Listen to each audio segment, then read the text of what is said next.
Hi, my name is Harry Price, and I'm excited to present my initiative, The Garden of Keys. The name derives from the concept of keyhole gardening, which is one of the most sustainable and eco-friendly methods for cultivating fruits and vegetables. The process involves utilizing household scrap such as carrot tops, banana peels, apple cores, and many more, by placing them into a compost cylinder that serves as the heart of the garden. This system enables the soil to absorb essential nutrients, nourishing the crops, which yield fresh, delicious produce for community consumption within a few weeks to months. It's that straightforward. On either side of your screen, you'll notice our plans to plant a variety of native trees that are already favored by local birds. These include Kowhai, Burakawa, Miro, and many more. The rationale behind selecting these particular trees is rooted in my belief that the Garden of Keys should not be neglecting the ecosystem and should not be focused on solely humans. Native birds are integral to Kiwi culture and the broader environment. New Zealanders have a deep appreciation for our native Avavenia, as evidenced by our annual bird award celebrations. By planting these trees, we aim to cultivate a thriving ecosystem for birds such as tui, kiriru, and fantail, allowing them to nest and enriching the overall ambiance of the garden. Together, we will create not only a community garden, but also a fully sustainable environment that benefits both humans and wildlife. Now, let's explore who this initiative is designed for. The Garden of Keys wants to be a community first garden where everyone is welcome. Whether you're just a little primary kid wanting to learn how to garden, or if they're just keen to see the wildlife the garden has to offer.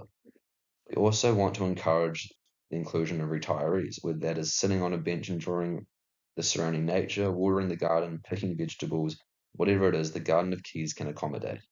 Furthermore, we also want to encourage the greater community, like school kids who have shown an interest in gardening, like eco warriors or something along those lines, who are keen to learn, get involved, and be the future of the garden. Now, lastly, we have young to middle aged adults. The ways in which we will accommodate this age group is through our workshops, which we will get into later. But essentially, the Garden of Keys will be a way for them to get involved with a garden without them putting their own time, money, and resources into it. Now, some overarching audiences we hope to reach, which aren't on here, is the greater community, not just the one for the Garden of Keys, as we want to spread this way of growing and sustaining sources of food with a fraction of the costs. Almost every community should have a keyhole garden, and we hope that through the success of the gardens, we can turn this into a nationwide practice. So, how will we communicate our goals? Well, we hope to use little messages as a channel to show the good that we are wanting to bring to the community. The messages, as you can see on the screen, are a garden alive with bird songs and native natural beauty. Within this message, we hope to provide a feel of what the garden's surrounding environment will be like, highlighting iconic native bird sounds like the whistles of tuis and fantails, which will echo through the trees. With the outdoor classroom message, we hope to showcase the learning opportunities the garden offers, with, as previously discussed, eco warriors coming into the garden and learning about growing and sustaining a healthy food source. Thirdly, we have unlock lifelong sustainable gardening skills. Now, as you can probably tell, this plays off the keyhole gardening term and switches it to a fun way of marketing the method, making it seem as if the opportunities of learning are endless. On the back of that, we also have a community focused message, and that being together we keep the garden growing, which encourages people to provide compost, as without their help, the garden cannot thrive and flourish how we know it can. And lastly, a very similar message to the one prior, but this one further highlights the way in which keyhole gardening uses waste you'd think is useless, but in actuality, it can help feed tomorrow's harvest. With these messages, we hope to embody the Garden of Keys mission to revitalize a struggling ecosystem and to replenish not just the crops, but the community mindset within it. The strategies and tactics in which we will adopt to ensure the success of the Garden of Keys are as follows.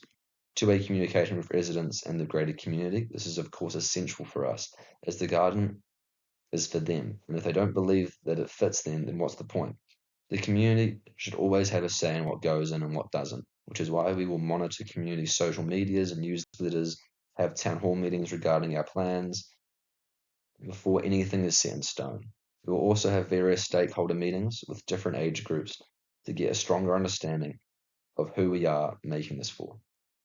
Now, as previously mentioned, workshops are going to be our main reaching our main way of reaching young to middle-aged adults. There will be consistent. This will consist of birdhouse making through our free carpentry class, which young parents can do with their kids, which they can then personalize, attach bird feeders to, and put them on trees for native birds to enjoy. There will also be various garden classes ranging from planting, grooming, and upkeeping a garden, all lifelong skills which they can either implement into their own houses or use on the Garden of Keys as a volunteer. Lastly, composting. With composting is reasonably straightforward.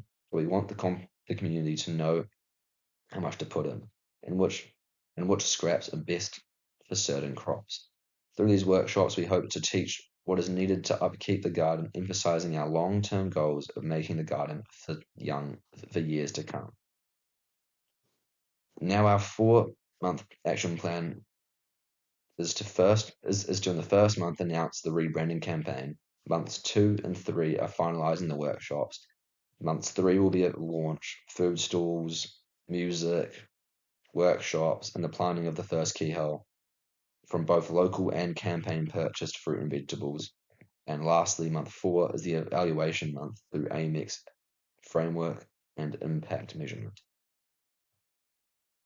So why will the plan work? Well, we will have set specific, measurable, achievable, relevant, trackable, and time-bound objectives to assure that we are on the right track. These goals include reaching 80% of the residents through various channels by the end of month 2, increase participation within the garden by 30% within 6 months, reduce organic waste by 20% in the first year, and build a strong voluntary committee of 10 people to upkeep the garden. Now, how will these goals be achieved? Well, through the incorporation of native trees, species like tui, fantail, and silvereye, the space can truly thrive.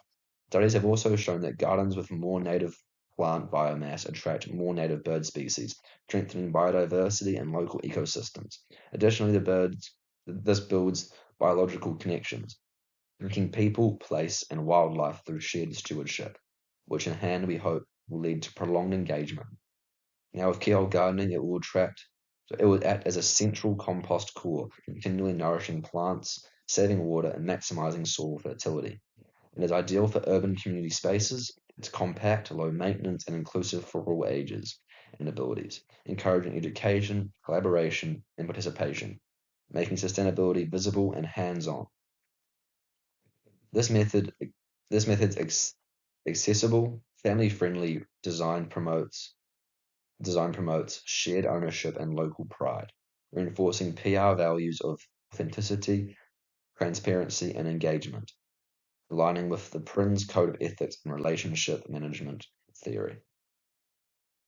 Regarding crisis management and the refusing of concerns raised by a small group of neighbors regarding composting odors, garden layout, and increased activity within the area, we understand and respect that changes in our shared environment can prompt questions, and we welcome open, honest dialogue to address them.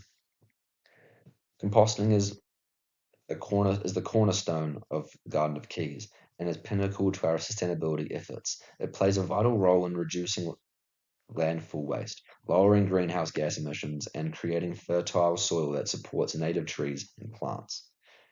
All essentials for attracting native birds such as tui, kiriru, and parawaka-aka. Our composting process follows approved environmental guidelines and is regularly monitored to ensure it remains safe and community friendly. We recognize that perception matters as much as process. For this reason, we will be hosting a community open garden day where all residents are invited to visit, learn about composting methods, and see firsthand how the garden operates. Our volunteers and sustainability partners will be available to answer questions and discuss improvements. The Garden of Keys was founded to reconnect people with nature and each other. We remain committed to being a positive, educational, and environmentally responsible space for everyone. Feedback from our neighbours is valued, hence our implementation of two-way communication, as we want the garden to be for everyone. So if compost smells a problem, we will implement green nitrogen-rich materials like food scraps with brown carbon. This means leaves, paper, or wood chips. and maintain a 1 to 3 green to brown ratio to reduce smell. Now, although this may not leave everyone happy, it is our goal to work closely with the local council and continuously improve the living space and ensure the garden continues to thrive as a safe space and welcoming community asset. Thank you very much for listening. These are my resources.